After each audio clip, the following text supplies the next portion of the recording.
Toyib, bismillahirrahmanirrahim. Assalamualaikum warahmatullahi wabarakatuh. Marhaban fi hazil video. Ismahuli an nu'arrifakum ala nafsi. Ismil kamil Aulia Aprinasari. Tunadunani Aulia. Ana tolibah min faslis salis ba fi qismi ta'lim al-lughah al-arabiyyah fi kulliyatit tarbiyah wa tahilil mudarrisin fil jami'ah Imam Bonjol al-Islamiyah al-Hukumiyah Padan. Tashilani wa tafhimalakum sa'antik bil lughatil Indonesia. Baik, pada kesempatan kali ini saya akan menjelaskan seluruh materi pada mata kuliah Al-Qawaid Al-Asasiyah yang diampu oleh Al-Ustazah Meliza Budiarti MA. Nah, materi yang pertama yaitu isim, fi'il, huruf, serta tanda-tandanya. Yang pertama kita akan membahas isim terlebih dahulu. Al-ismun ma dalla ala ma'nan fi nafsihi ghairu muqtadirin bi zamanin. Yang artinya adalah isim adalah kata yang menunjukkan pada makna tertentu. Juga diartikan isim merupakan kata benda yang meliputi nama-nama manusia, hewan, tumbuhan, dan lain sebagainya. Adapun contoh isim pada nama manusia, contohnya yaitu adalah Ahmadun, Muhammadun, Khadijatun, ataupun Fatimatun. Pada nama-nama hewan, contoh isim yaitu seperti Baqaratun yang artinya sapi betina, Dajajatun, ayam betina, Hamamatun, burung dara, dan lain sebagainya. Adapun tanda-tanda isim yaitu huruf terakhirnya itu berharakat tanwin, huruf awalnya itu diawali dengan huruf alif lam, dan diawali dengan huruf jar. Apa huruf jar itu? Huruf jar terdiri dari min, ila, an, ala, fi, rubba, ba, kaf, lam, serta yang terakhir diawali dengan huruf nida. Selanjutnya yaitu fi'il. Al-fi'lu ma dalla ala ma'nan fi nafsihi muqtadirin bi zamanin. Fi'il merupakan kata yang menunjukkan suatu makna yang berkaitan dengan suatu waktu. Bisa jadi waktu tersebut adalah masa lampau, masa sekarang, maupun masa yang akan datang. Adapun tanda-tanda fi'il dapat dimasuki qad, dapat dimasuki sin, dapat dimasuki saufa, dapat dimasuki ta ta'nis, dan dapat dimasuki nun taukid. Selanjutnya yaitu huruf. Al-huruf ma dalla ala ma'nan fi ghairihi, yang artinya huruf itu adalah kata yang menunjukkan makna kepada sesuatu yang lain, seperti hal, fi, lam, ala, inna, wa min.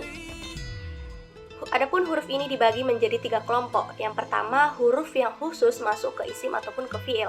Contohnya itu seperti huruf jar, huruf yang menasabkan isim dan merupakan khabar, atau yang merupakan khabar ini tuh khusus fi'il. Yang kedua, huruf yang bisa masuk baik ke isim maupun fi'il. Contohnya seperti huruf ataf.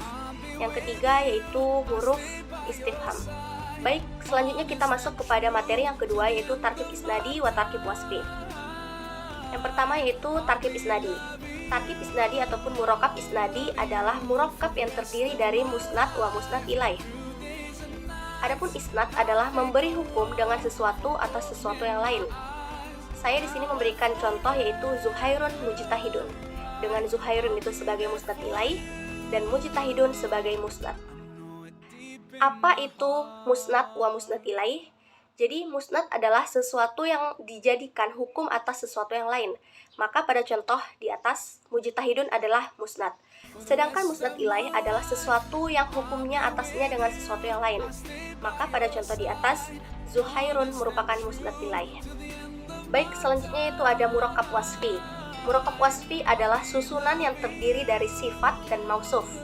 Adapun contoh yang saya beri di sini ialah akramtul tilmiz mujtahidun, yang artinya aku memuliakan murid yang rajin. Pada contoh tersebut, at-tilmiz atau murid-murid adalah mausuf atau yang diberi sifat, sedangkan al-mujtahidun atau orang yang rajin adalah sifat. Materi yang ketiga yaitu tarkib idofi wa tarkib adadi. Yang pertama kita membahas tentang tarkib idofi terlebih dahulu. Al-tarkib idofi ataupun murakkab idofi yaitu ma tarakkaba minal mudhaf wa mudhaf ilaih. Yang artinya murakkab idofi itu ialah kalimat yang terdiri ataupun yang tersusun daripada mudhaf dan mudhaf ilaih. Contohnya seperti kitabut tilmiz, khotamu fiddah, saumun nahar. Selanjutnya yaitu ada at-tarkib adadi ataupun murakkab adadi. Jadi murakkab adadi itu ialah termasuk pada murakkab majazi yang terdiri dari bilangan 11 sampai 19. Jadi murakkab adadi itu hanya mencakup bilangan 11 atau ahadu asyarah hingga 19 atau tis'a asyarah dan 11 at-tasi'atu asyarah. Materi selanjutnya ataupun materi yang keempat yaitu masuk kepada bagian i'rab. I'rab pertama yang akan saya bahas yaitu i'rab rofa. I'rab rofa ini memiliki 4 tanda, yakni yang pertama yaitu dhammah sebagai tanda asli, sedangkan waw, alif, dan nun itu sebagai pengganti dhammah. Nah, alamat i'rab yang pertama yaitu ada dhammah. Dhammah tersebut juga memiliki tanda-tanda. Yang pertama yaitu ada isim mufrad, jamak taksir, jamak muannas salim, serta fi'il mudhari. Pada isim mufrad, contoh dhammah ataupun contoh i'rab rafa yang terdapat di dalamnya seperti wa iz qala Musa dan qama Zaidun, dengan Musa sebagai isim mufrad dan Zaidun sebagai isim mufradnya.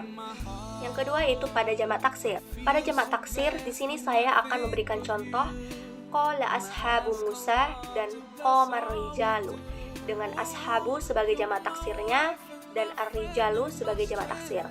Jamak muannas salim di sini saya akan memberikan contoh isja akal mu'minat dan qomatul hindan, dengan mu'minat itu sebagai jamak muannas salim dan hindatu itu sebagai jamak muannas salimnya.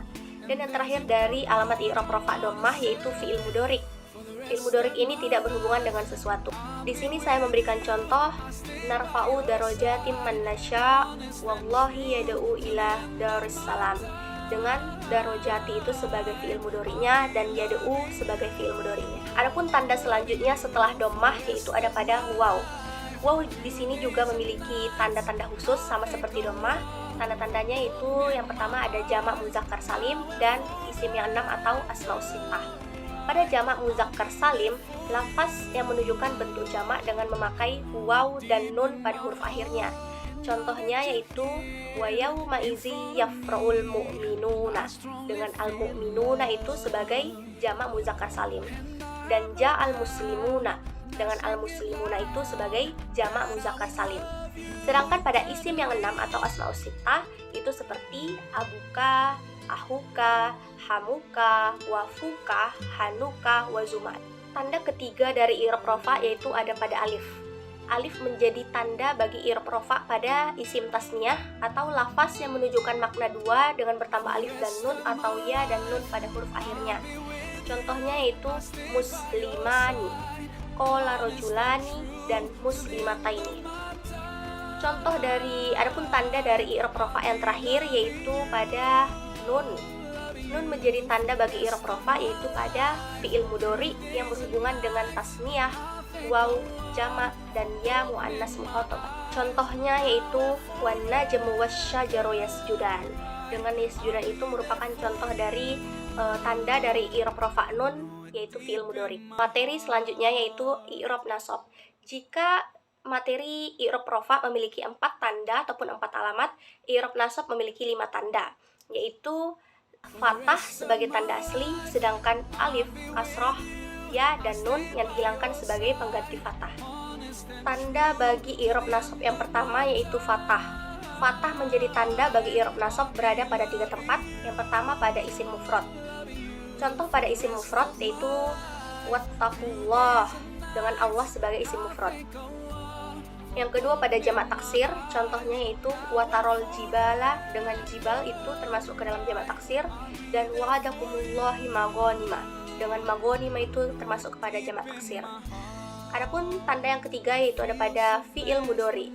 Contohnya layyanallahu lahu muhawala wa dima'uha. Tanda i'rab nasab selanjutnya yaitu ya. Ya menjadi tanda bagi i'rab nasab berada pada 2 tempat, yaitu pada isim tasniyah dan jamak muzakkar salim. Contoh pada isim tasniyah yaitu Rabbana waj'alna muslimaini laka, dengan muslimaini termasuk kepada isim tasniyah. Yang kedua pada jamak muzakkar salim dengan contoh nunjil mu'minina dan wa wa'adna Musa salasina. I'rab nasab yang ketiga yaitu alif. Alif menjadi tanda bagi i'rab nasab pada asmaus sittah. Contohnya wa nahfuzu ahona, dengan ahona sebagai tanda dari i'rab nasab alif, dan ra'aitu hamaka wa hunaka. Tanda i'rab nasab yang keempat yaitu ada pada kasroh. Kasroh menjadi tanda bagi i'rab nasab sebagai pengganti fathah pada jamak muannas salim. Contohnya khalaqas samawat dan wa in kanal ulatin hamalin, dengan samawat itu sebagai contoh dari i'rab nasab pada kasroh, dan ulati i'rab nasab yang kelima yaitu pada hosfun nun atau nun yang dibuang pada fiil yang dirofakkan dengan nun tetap. Contohnya ala antakuna malakaini dan wa antasumu khairul lakum. Baik, kita lanjut kepada materi selanjutnya atau materi ke-6, pembagian dari i'rab yaitu i'rab jar atau alamatul jar. Jadi i'rab jar ini memiliki 3 alamat, yaitu kasroh sebagai alamat pokok atau asli, sedangkan ya dan fathah kedua-duanya itu merupakan pengganti dari kasroh. Nah, tanda dari alamatul jar yang pertama yaitu ada harakat kasroh. Harakat kasroh merupakan tanda pengenal yang paling pokok bagi i'rab jar. Sebuah kata di kata jar karena adanya huruf jar, sedangkan huruf jar itu sendiri terdiri dari 20, tapi yang sering digunakan itu ada 9, yakni min, ila, an, ala, fi, rubba, ba, kaflam. Jadi i'rab jar pada kasroh ini juga bertempat pada 3 tempat. Yang pertama pada isim mufrad munsorif atau yang menerima tanwin, contohnya kata betu bikolam. Jadi isim goiro mufrad munsorif itu pada kata bikolam.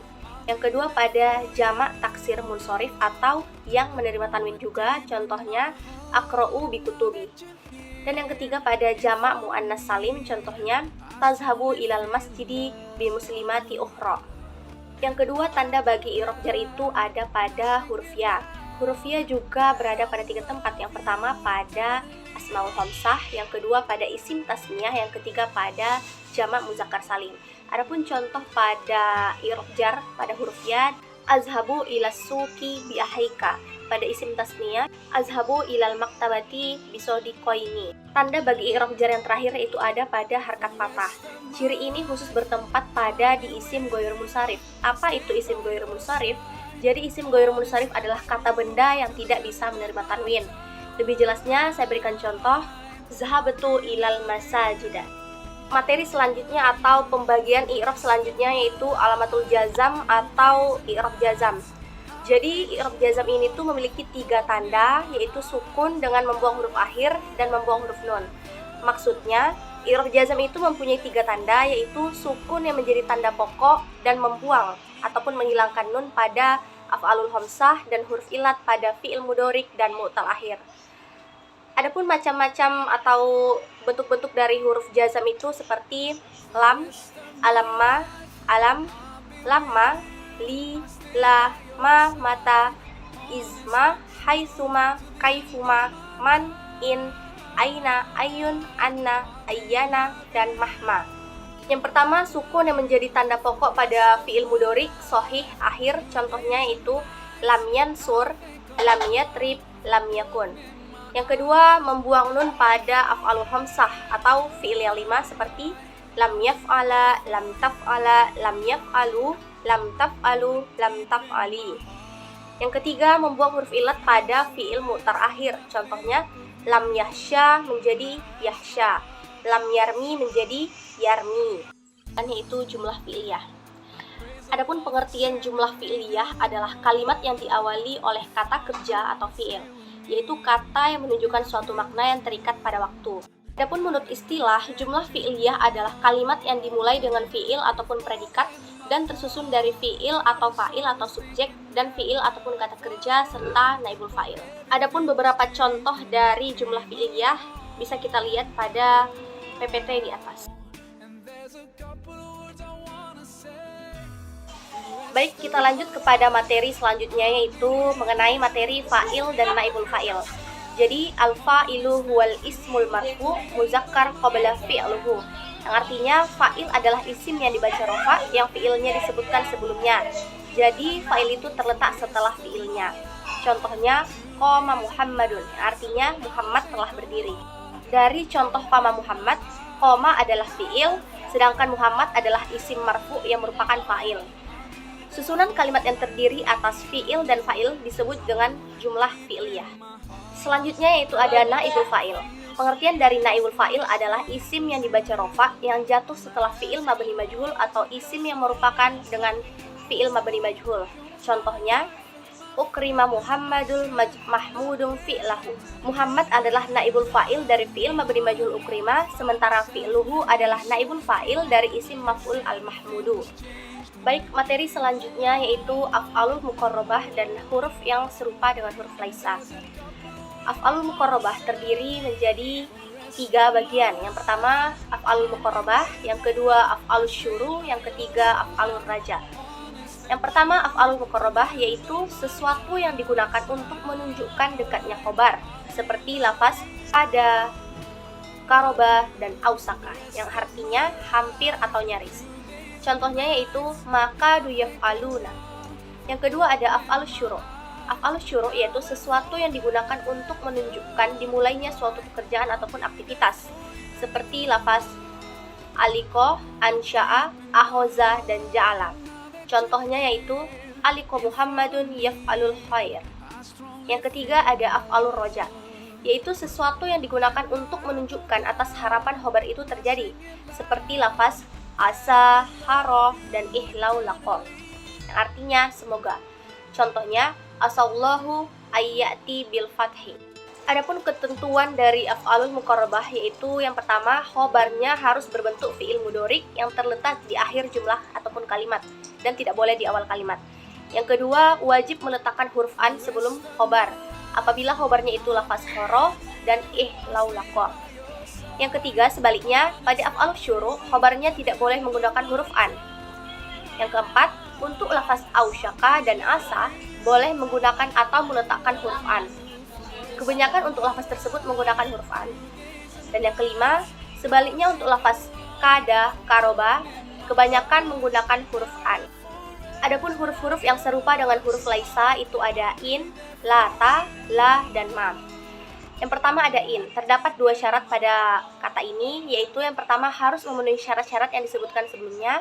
Yang kedua, isimnya bisa berbentuk nakiroh ataupun ma'rifah. Yang kedua adalah ta, terdapat 2 syarat juga. Yang pertama yaitu isim dan khobarnya harus menggunakan lafaz waktu.